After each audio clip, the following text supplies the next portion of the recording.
नमः ओं विष्णुपादाय कृष्णप्रेष्ठाय भूतले श्रीमदे भक्तिवेदान्त स्वामिन् इति नामिने।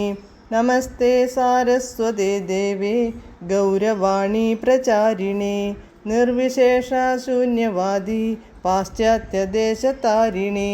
जय श्रीकृष्ण चैतन्य प्रभु नित्यानन्द श्री अद्वैत गदाधर श्रीवासादि गौरभक्तवृन्द। हरे कृष्ण कृष्ण कृष्ण हरे हरे, हरे राम राम राम हरे हरे। हरे कृष्ण कृष्ण कृष्ण हरे हरे, हरे राम राम राम हरे हरे। हरे कृष्ण कृष्ण कृष्ण हरे हरे, हरे राम राम हरे हरे. പരമദിവ്യോത്തമ പുരുഷനായ ശ്രീകൃഷ്ണ ഭഗവാന്റെ കഥകളാണ് ശ്രീകൃഷ്ണ എന്ന പുസ്തകത്തിലൂടെ പറയുന്നത്. ഓം നമോ ഭഗവതേ വാസുദേവായ, ഓം നമോ ഭഗവതേ വാസുദേവായ, ഓം നമോ ഭഗവതേ വാസുദേവായ. നാരായണം നമസ്കൃത്യ നരം ചൈവ നരോത്തമം ദേവീം സരസ്വതീം വ്യാസം തതോ ജയമുദീരയേത്. നഷ്ടപ്രായേഷു ഭദ്രേഷു നിത്യം ഭാഗവത സേവയാ ഭഗവത്യുത്തമശ്ലോകേ ഭക്തിർഭവതി നഷ്ടികീ. അധ്യായം 57, പേജ് നമ്പർ 550. വേട്ടയാടി തളർന്ന അർജുനനു ദാഹം തോന്നിയതിനാൽ കൃഷ്ണനുമൊത്തു അദ്ദേഹം യമുനാ തീരത്തേക്കു നടന്നു.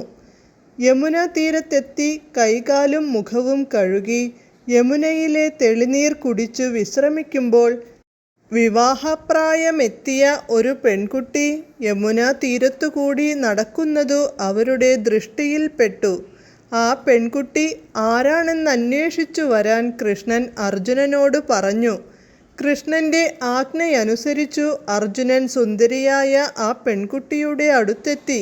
അവളുടെ ശരീരം ആകർഷകമായിരുന്നു. തിളങ്ങുന്ന പല്ലുകൾ, പുഞ്ചിരി നിറഞ്ഞ മുഖം. അർജുനൻ ചോദിച്ചു, പ്രിയപ്പെട്ട പെൺകുട്ടി, ഉന്നതസ്ഥനിയായ നീ എത്ര സുന്ദരിയാണ്. നീ ആരാണാവോ? ഏകയായി നീ ഇവിടെ ചുറ്റിക്കറങ്ങുന്നതു കണ്ടു ഞങ്ങൾ അത്ഭുതപ്പെട്ടു പോയി. എന്തിനാണു നീ ഇവിടെ വന്നത്? അനുരൂപനായ ഭർത്താവിനെ തേടി വന്നതായിരിക്കുമെന്ന് ഊഹിക്കട്ടെ. വിരോധമില്ലെങ്കിൽ എന്താണുദ്ദേശ്യമെന്നു പറഞ്ഞാലും ലക്ഷ്യം സാധിച്ചു തരാൻ ഞാൻ ശ്രമിക്കാം. യമുനാ നദി മനുഷ്യരൂപം ധരിച്ചതായിരുന്നു ആ പെൺകുട്ടി. അവൾ പറഞ്ഞു, ശ്രീമൻ, ഞാൻ സൂര്യദേവൻ്റെ പുത്രിയാണ്. ഭഗവാൻ വിഷ്ണുവിനെ ഭർത്താവായി കിട്ടാൻ ഞാൻ ഇപ്പോൾ വ്രതാനുഷ്ഠാനങ്ങളിൽ ഏർപ്പെട്ടിരിക്കുകയാണ്. പരമപുരുഷനാകയാൽ അദ്ദേഹം എനിക്ക് യോജിച്ച ഭർത്താവാണെന്നു ഞാൻ കരുതുന്നു. അങ്ങു അറിയാൻ ആഗ്രഹിച്ചതുകൊണ്ട് മാത്രമാണ് ഞാൻ ഇക്കാര്യം വെളിപ്പെടുത്തുന്നത്. പെൺകുട്ടി തുടർന്നു, ശ്രീമൻ, മഹാവീരനായ അർജുനനാണ് അങ്ങെന്നു ഞാൻ മനസ്സിലാക്കുന്നു. അതിനാൽ ഒരു കാര്യം കൂടി പറയട്ടെ. ഭഗവാൻ വിഷ്ണുവിനെയല്ലാതെ മറ്റാരെയും ഞാൻ ഭർത്താവായി സ്വീകരിക്കുകയില്ല. എന്തെന്നാൽ ജീവാത്മാക്കളുടെ എല്ലാം ഒരേയൊരു രക്ഷകനും ബദ്ധാത്മാക്കൾക്കു മുക്തിദായകനുമായി അദ്ദേഹം മാത്രമേ ഉള്ളൂ. എന്നിൽ പ്രസാദിക്കാൻ അങ്ങു ഭഗവാൻ വിഷ്ണുവിനോടു പ്രാർത്ഥിക്കുമെങ്കിൽ ഞാൻ അങ്ങയോടു നന്ദിയുള്ളവളായിരിക്കും. അർജുനൻ വലിയ കൃഷ്ണഭക്തനാണെന്നും അദ്ദേഹത്തിൻ്റെ പ്രാർത്ഥന ഒരിക്കലും കൃഷ്ണൻ തിരസ്കരിക്കില്ലെന്നും യമുന എന്ന ആ പെൺകുട്ടിക്കു നന്നായി അറിയാം. നേരിട്ടു കൃഷ്ണനെ സമീപിക്കുന്നതു ചിലപ്പോൾ നിഷ്ഫലമായേക്കാം. എന്നാൽ കൃഷ്ണൻ്റെ ഭക്തനിലൂടെ അദ്ദേഹത്തെ സമീപിച്ചാൽ അതു വിജയകരമാവുമെന്ന് തീർച്ചയാണ്. അവൾ തുടർന്നു, എൻ്റെ പേര് കാളിന്തി. ഞാൻ യമുനയിലെ ജലാന്തർഭാഗത്തു വസിക്കുന്നു. ജലാന്തർഭാഗത്തു വസിക്കാൻ പറ്റിയ രീതിയിൽ ഒരു ഭവനം എൻ്റെ പിതാവ് എനിക്കു നിർമ്മിച്ചു തന്നിട്ടുണ്ട്. ഭഗവാൻ കൃഷ്ണനെ കണ്ടെത്താത്തിടത്തോളം കാലം ജലത്തിൽ തന്നെ കഴിഞ്ഞുകൂടുമെന്നും ഞാൻ ശപഥം ചെയ്തിരിക്കുകയാണ്.